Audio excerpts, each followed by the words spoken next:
Welcome to the Punting is Winning podcast. Just two fans talking all things Hawkeyes. Here are your hosts, JD and Keith.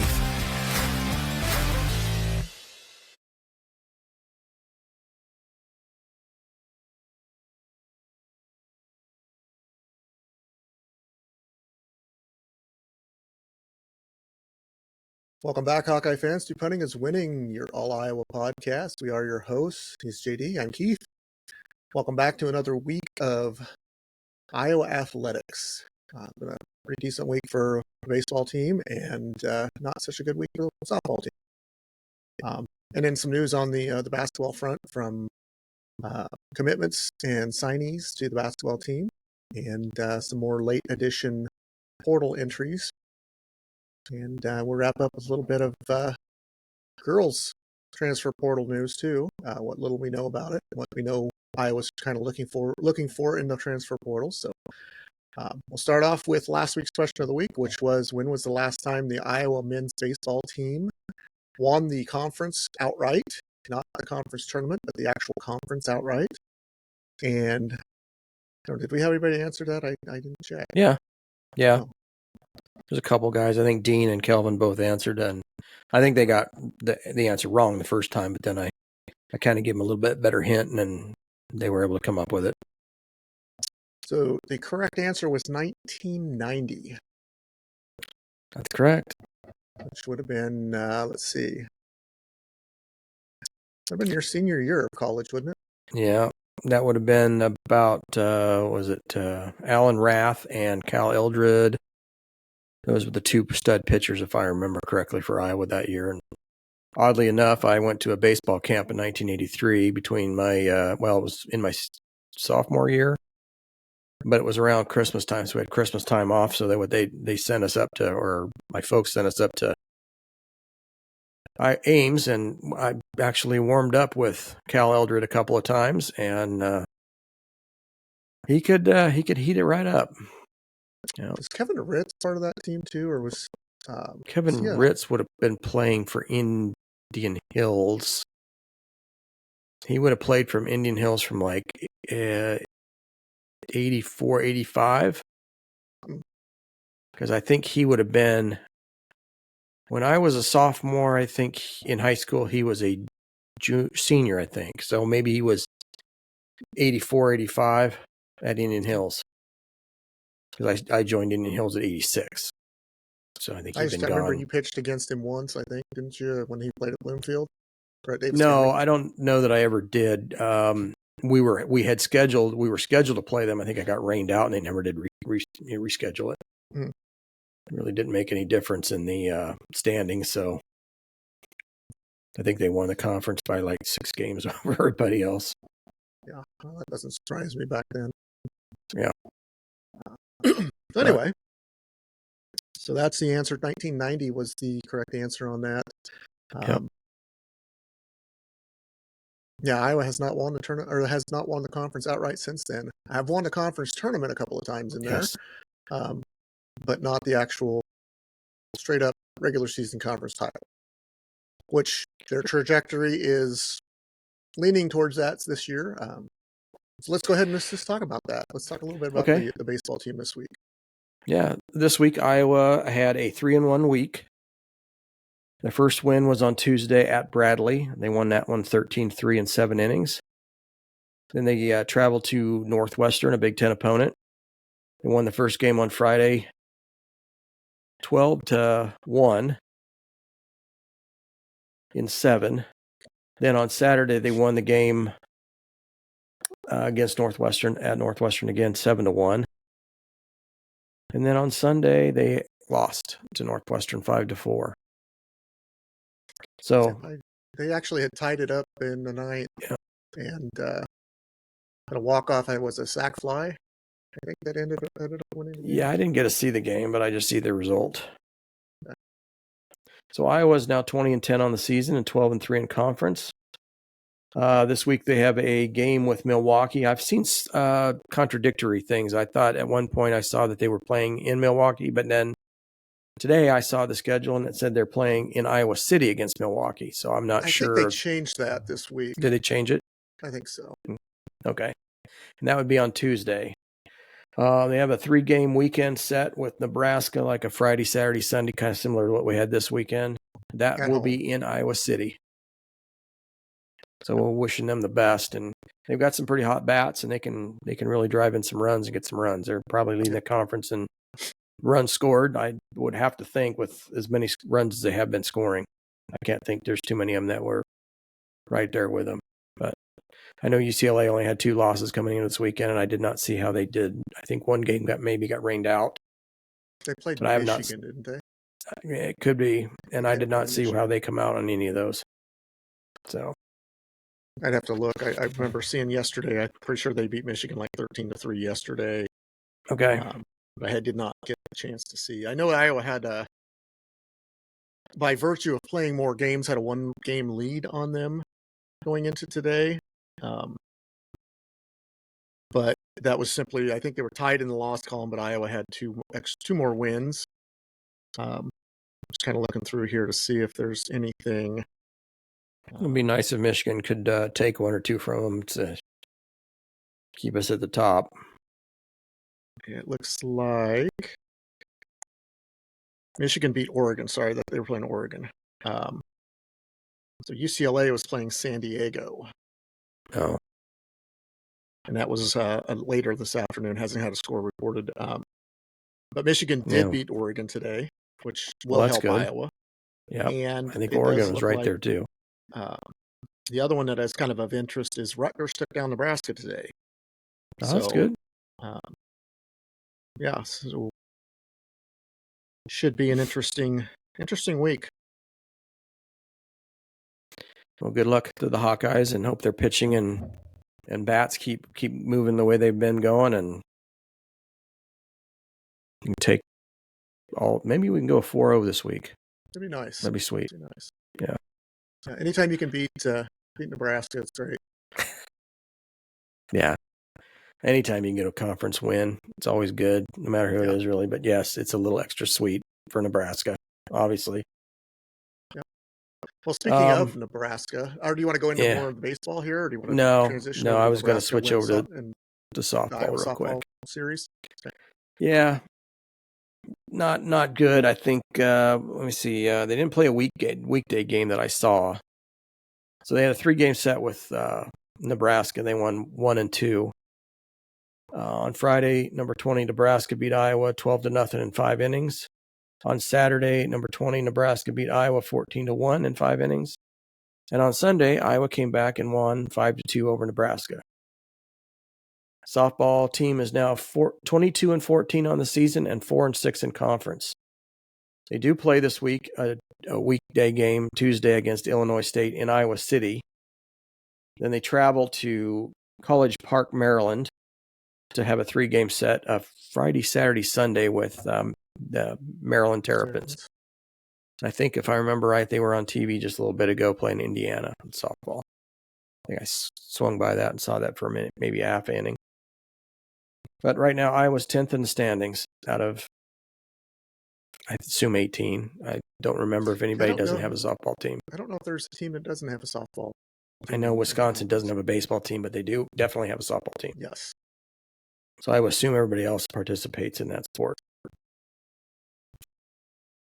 So they've got some work to do, and hopefully they can kind of start hitting their stride towards the end of the season so that they can make a run in the tournament if they can get to the tournament. They need to get something going soon, too, to get to the tournament. They need to be in the top. Is it 8 that they take? Not sure how that works. I'm pretty sure the baseball side, they take the top 8, but I don't know if softball is the same format. I would assume it is. But yeah. I suppose it'd be easier to let more teams in because their games are typically a lot shorter, hour and 45 minutes compared to a lot of times the men's games, unless they're shortened, are usually around 3:15. Yeah. I'd have to look that up. I don't follow the softball as close. As far as like the formats and the rules, I do keep track of outcomes and things like that. But, right. Me too. That's kind of how I do it. I've never had girls, so I didn't have a reason to follow softball that well. Right.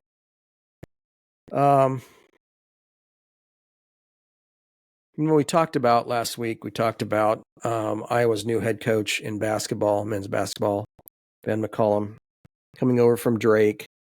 Previously was at Northwest Missouri State. Won several championships at the D2 level at Northwest Missouri State. Went 31-3, was it? Or 31-4? I think that if they count the loss, it was 31-4 in the NCAAs. So they went 31-4. Set a record, I believe, at Drake for the most wins in a season, which is 31 might even set a record at Iowa for most wins in a season. I remember a 30-5 team back in 86, 87, maybe. First year under Dr. Tom, I think they went 30-5. So we thought it would be kind of cool to see what they've done this last week and kind of go through the entire roster at this point through April 6th. Not and just deep roster. Well, there's 9. There's 9. Now, there's 9, but 2 of them are non-scholarship. Okay, I was gonna say I only had 7, but counting the walk-ons. Yeah, so there's 2 walk-ons. I will go through them because they are on the team. Let's just go through these guys. I'll give little snippets about each one of them, where they're at and what grade level they're at as far as, at Iowa.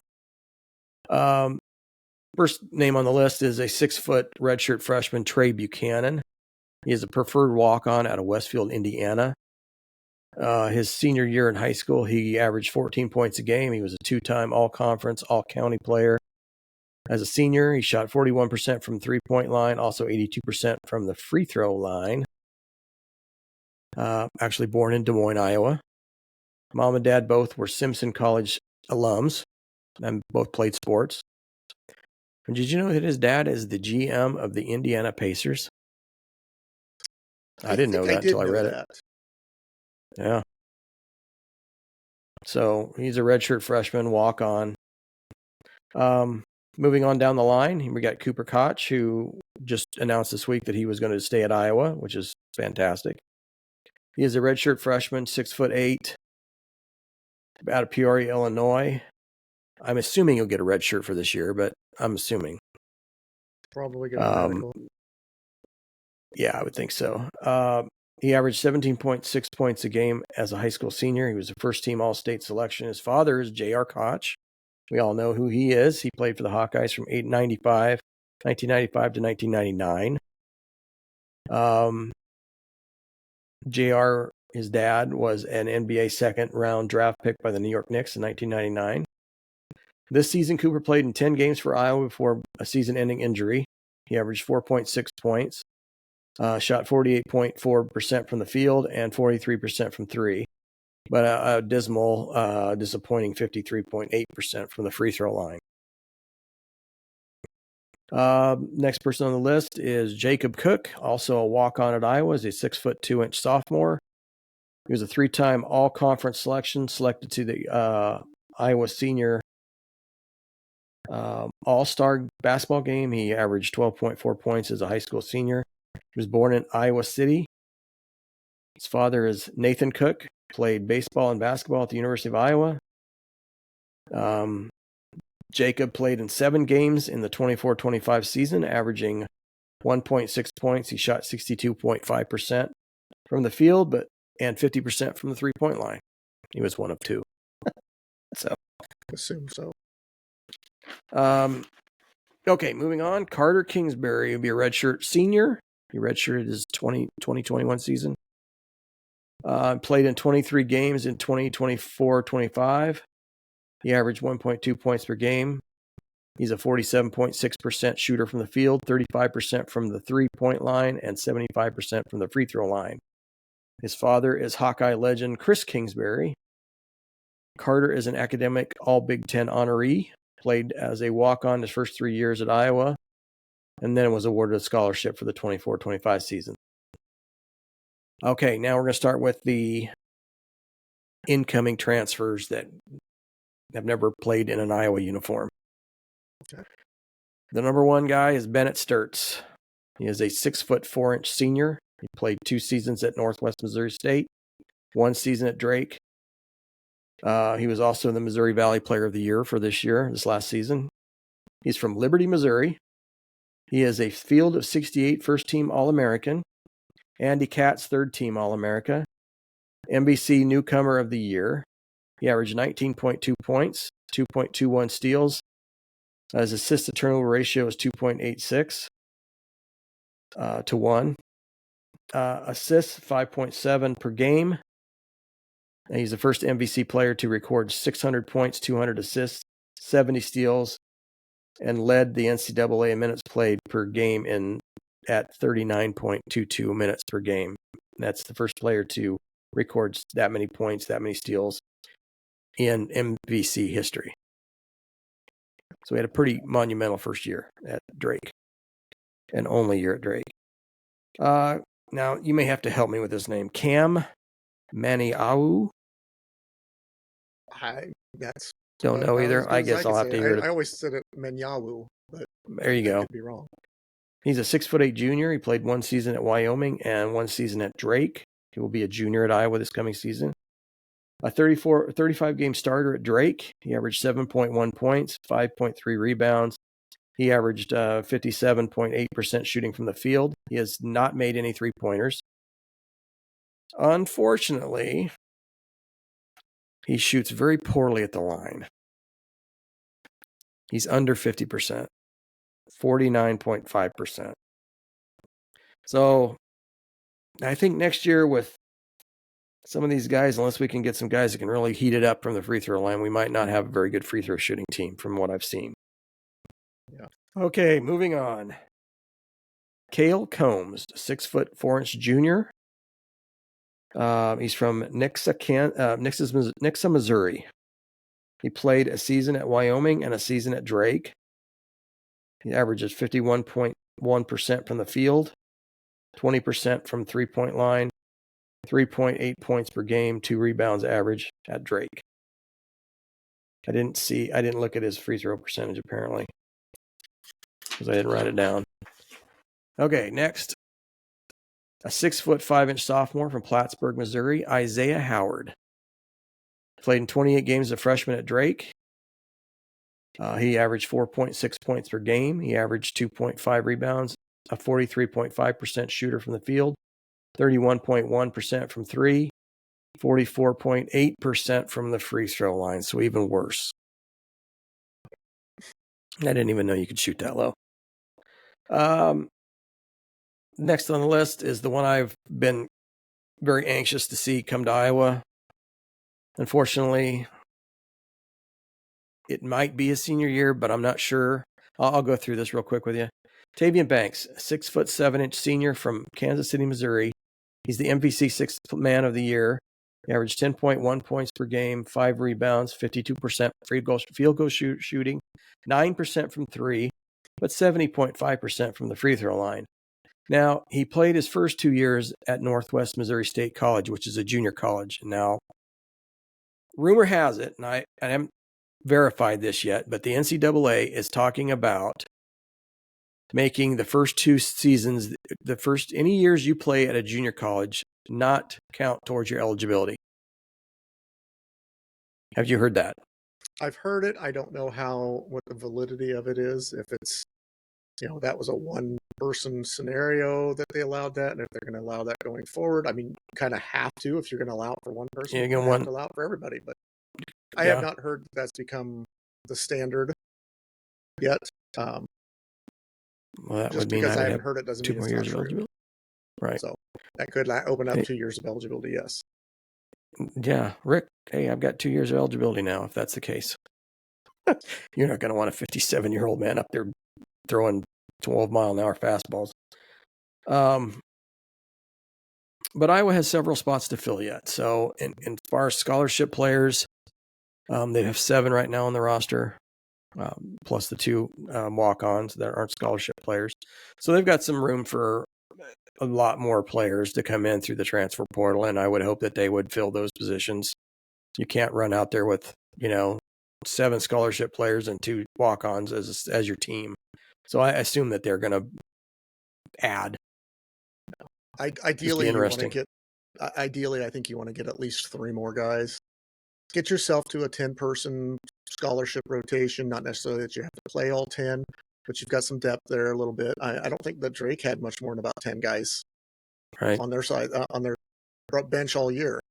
So, if you can get to 10, and you hopefully you don't have to rely on any of the walk-ons at any point, but it is the Big Ten. It's a little bit different of an animal than what the Missouri Valley is. Fouling and depth do come into a little bit more play in this conference as far as the physicality of it. Not saying that the Missouri Valley is not a physical conference, because we've seen games where it's very physical, but when you start throwing in, playing up against the beasts that play for places like Michigan State and Illinois, you're going to need to have some depth. And I think, if you can get to 10 scholarship players, and as long as they're quality scholarship players, not just, guys that you're filling out the roster with just because you need to fill the roster out. You need to have guys that can contribute. I think you're okay. I wouldn't want to go into it with less than 10. Yeah, one thing I kind of caution, and I think to myself, it's probably not as big a deal now as it used to be, but we have no incoming freshmen as far as from the high school ranks.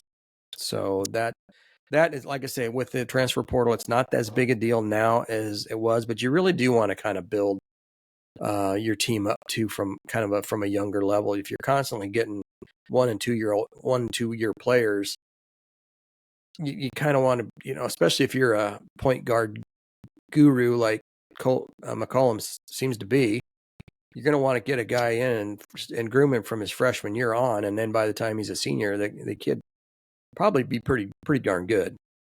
But if you're only getting 1 year players and you're not able to develop them like you want to in a season, it may not resemble your style of play that you want to play. You may have to just play to their characteristics rather than your own, just to make the team, competitive.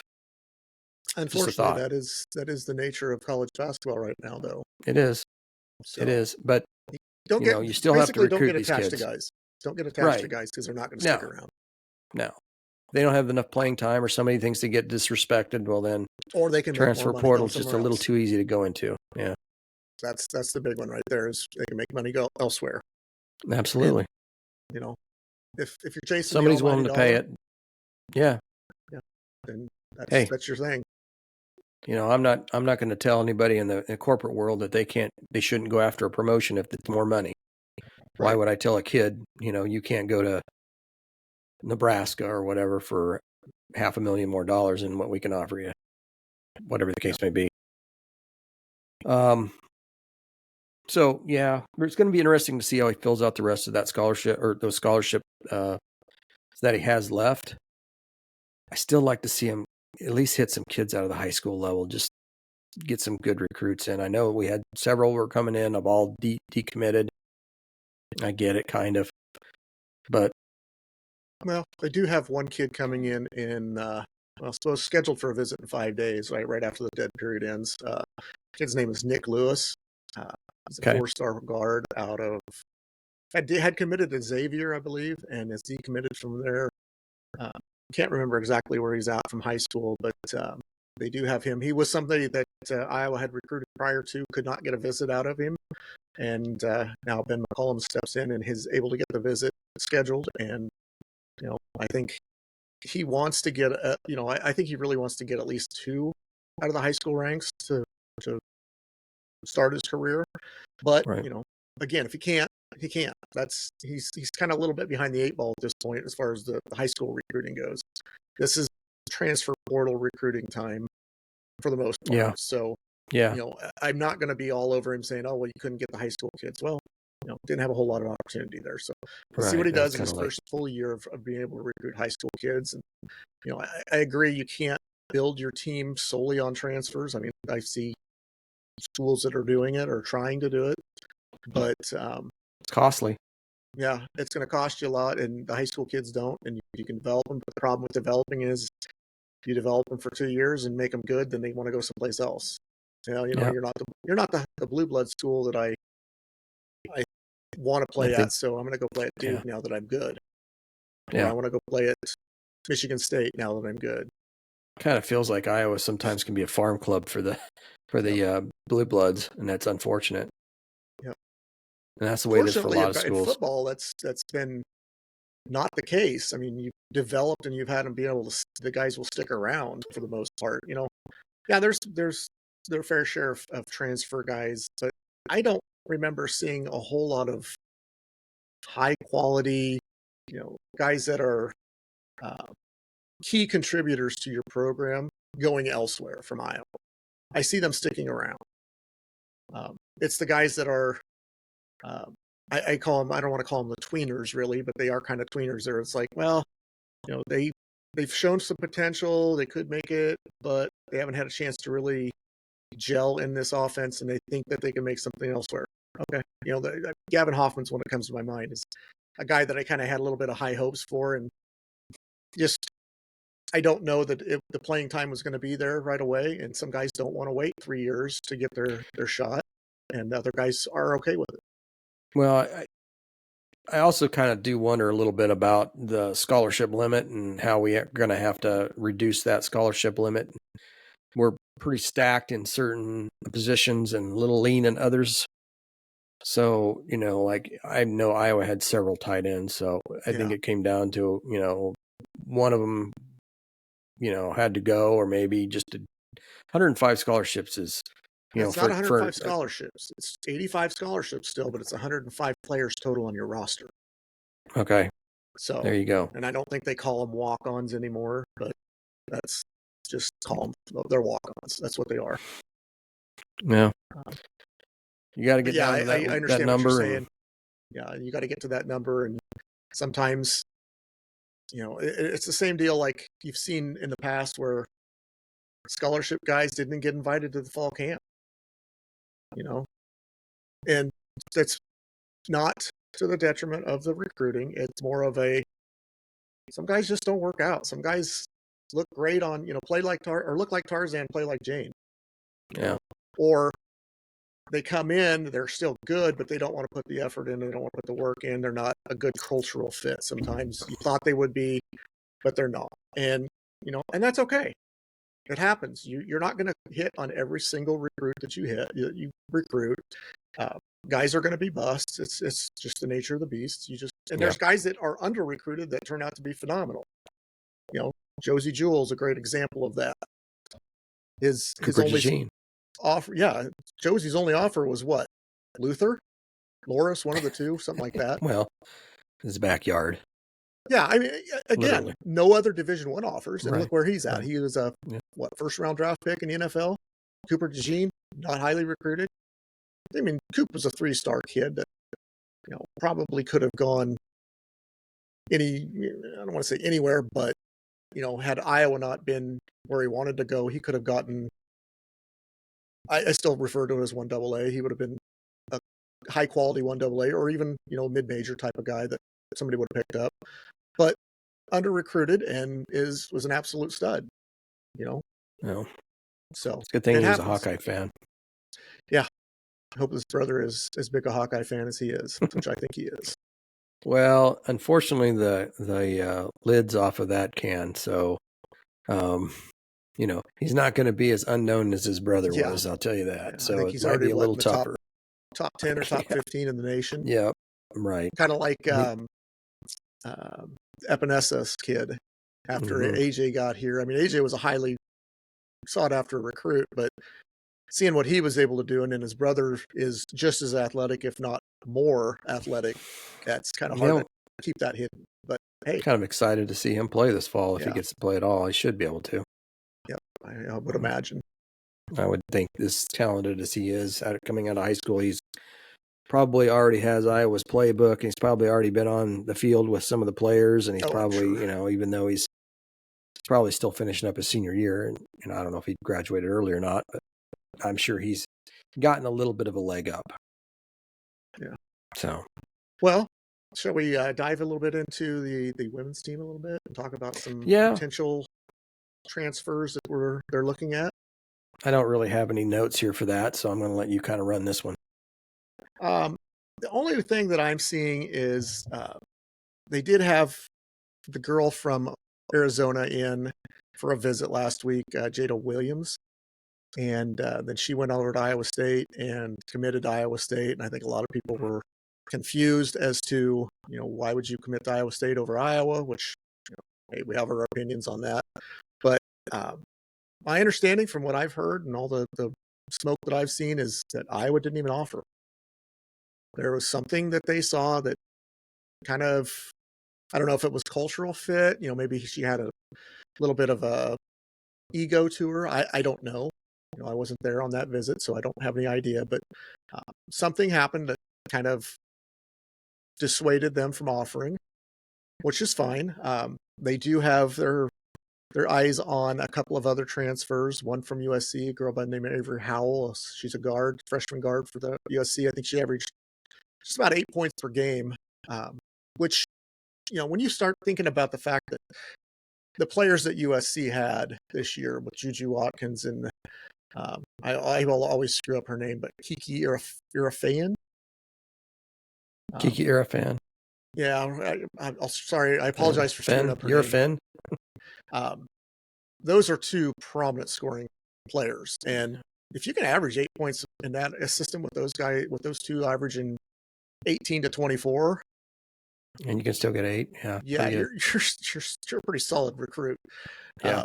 But yeah, she jumped in the transfer portal. I know Iowa really would like to have her. Again, not sure on when there's a visit, if there's something coming up. But the other girl that I have heard linked to Iowa is a girl by the name of Gianna Kniepkens.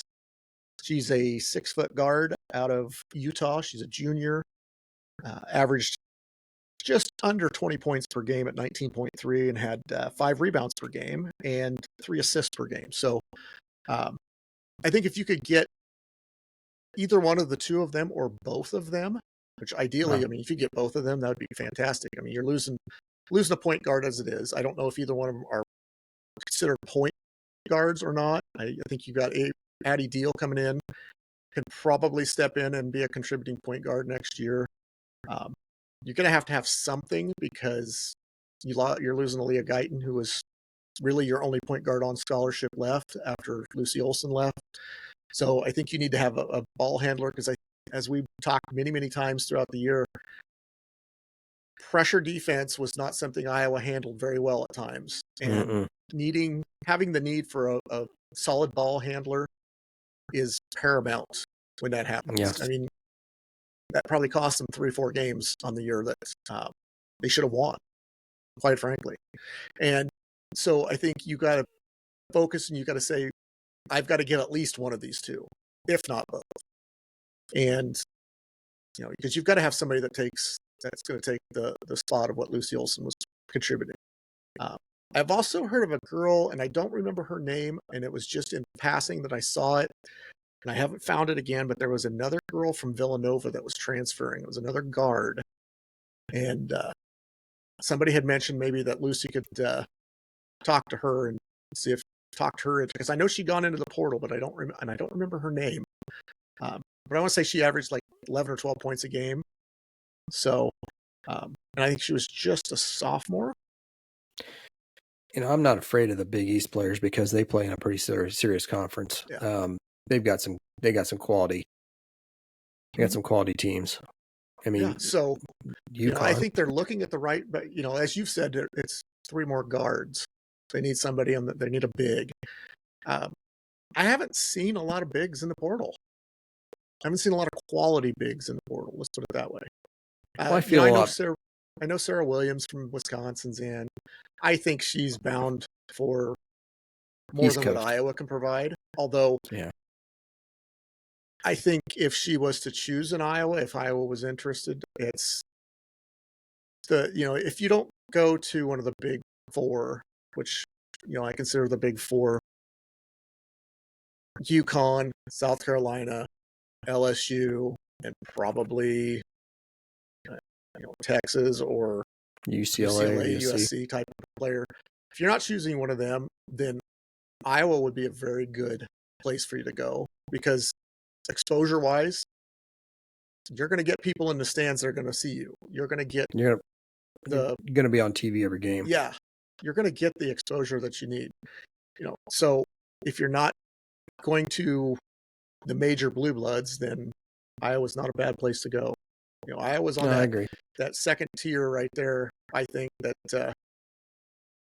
Caitlin Clark put them in that tier, and I think Iowa's ready to explode if they can just get, if they can get enough players of good quality, and it's not saying that they don't now, because they had a great recruiting class, and I think those girls will continue to get better. But Caitlin Clark put them on the map for that, and going back even further than that, Megan Gustafson. Gustafson, and you had who was the girl that was the Big Ten Player of the Year in 2018? I actually just had it on the tip of my tongue too. Anyway, I know she was Big Ten Player of the Year because Iowa had it like 4 out of the 5 years or something like that.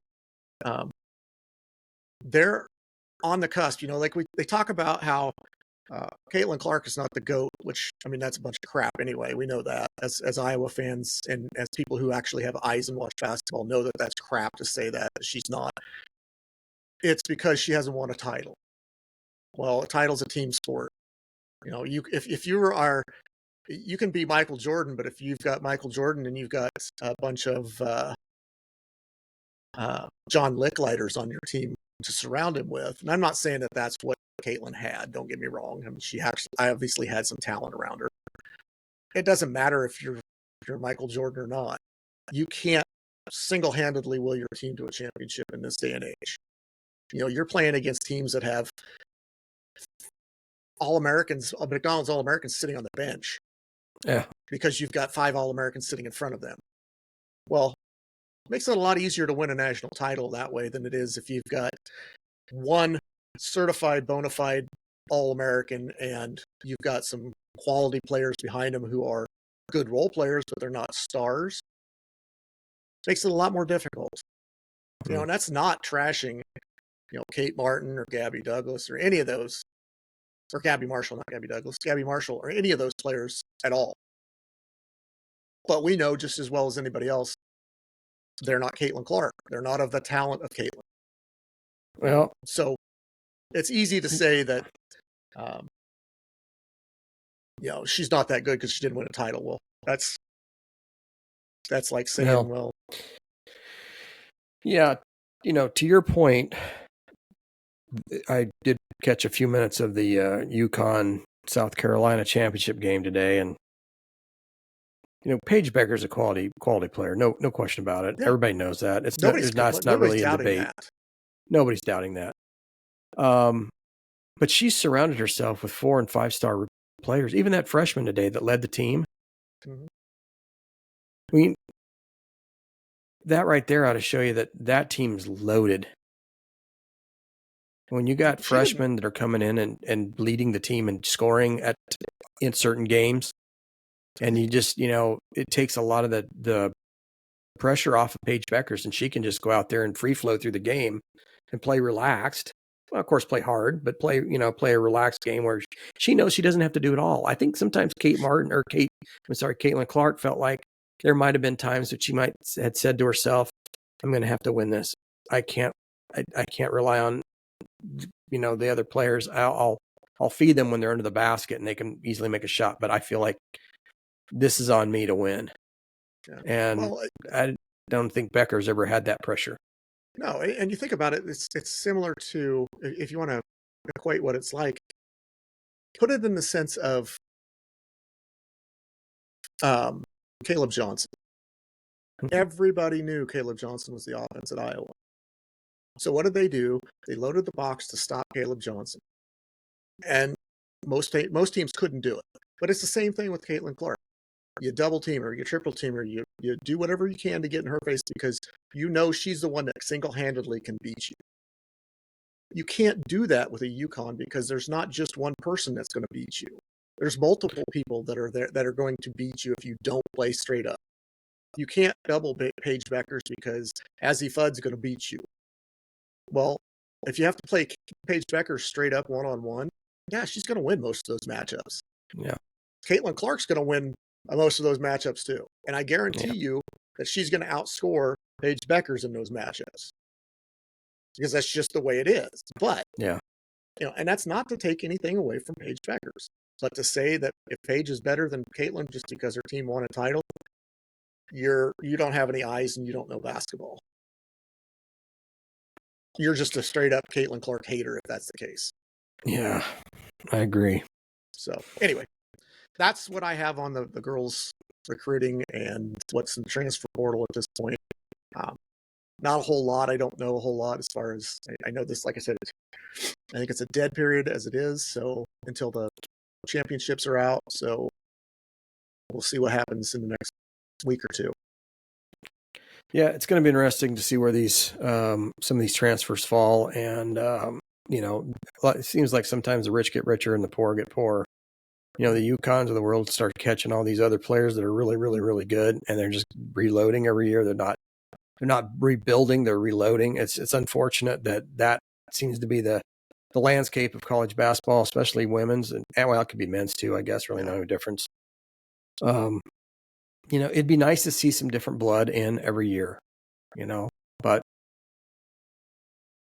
it's not going to happen. South Carolina's been in the Final Four, 5 years in a row? 6? It's been an amazing amount.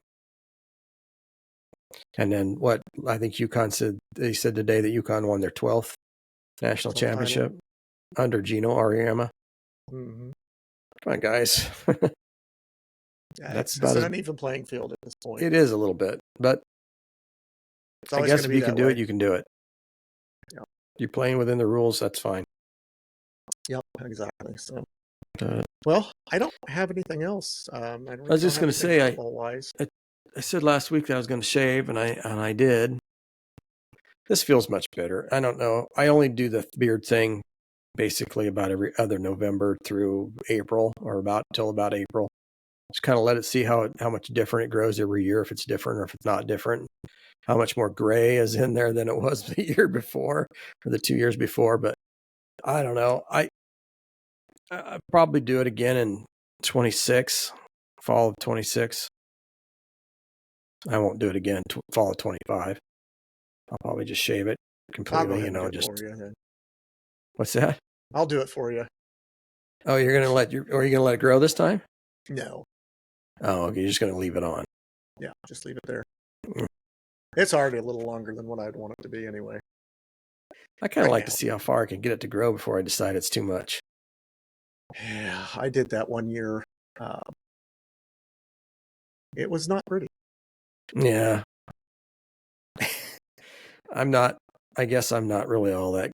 I'm not a beard person per se, but I like to try to mess around with one every once in a while just to see what it's about. I know. I joke my wife's never seen my face, so it's true. She's never seen my face completely. Mine hasn't seen me other than in this. This is all I've ever. I leave that part. Yep, always I've had a beard ever since she's known me. Yeah. Anything exciting and fun coming up? Nope. Going to a baseball game here in about a week in Minneapolis. So there you go. That's twins. Taking my oldest boy with me, and I got trips coming up to Florida here in May and Chicago in May. So plenty of travel coming up. Sounds like fun. Yeah. I'm not a traveler. I don't really go too far. I go to town every once in a while. Some of it's for work, so that's never. Yeah. But yeah, I used to travel for work too, but I hated it, and I got out of it as soon as I could. Okay. Yeah, I know. So you want to move on to the question of the week? Yeah, let's wrap up with our question. I'm going to make this question of the week easy for you guys. We don't get a lot of participation, which kind of makes me a little bit sad. I'd like to see more participation, so I'm going to make this as easy as possible. There are no wrong answers to this question. Who do you feel like is the most hated Iowa rival in football? It could be anyone in the Big Ten. If you think it's a new school, like you think that UCLA game that Iowa got stomped in, well, not really stomped, but outplayed in, you think that bothered you? Now you don't like UCLA for the rest of your existence? Write it down. If it's Nebraska and you have a reason to despise Nebraska, fine. Put it down. If it's Wisconsin, Illinois, whoever, Michigan, because you don't like You're them. talking strictly Ohio Big Ten, State, though, right? yeah, Big Ten. It could be Ohio State because you just don't like the fact that they win everything. It'd be Michigan because they had a coach that's Mr. Khaki Dance. No, yeah, khaki pants, Mr. Captain. Get out before the law hits. Mm-hmm. Uh-huh. Commander Cheeseburger is what I called him. Commander Cheeseburger. Yeah. Yeah. Well, Your overnight sleeping uncle that comes and has pajama parties with you to try to recruit you. That's a little creepy too. very creepy, actually. Yeah. So there's the question of the week. Just name a Big Ten school that Iowa you just can't stand, or you think is the biggest rival for Iowa. It's up to you, however you want to do it. If it's just one team you just can't stand, let us know.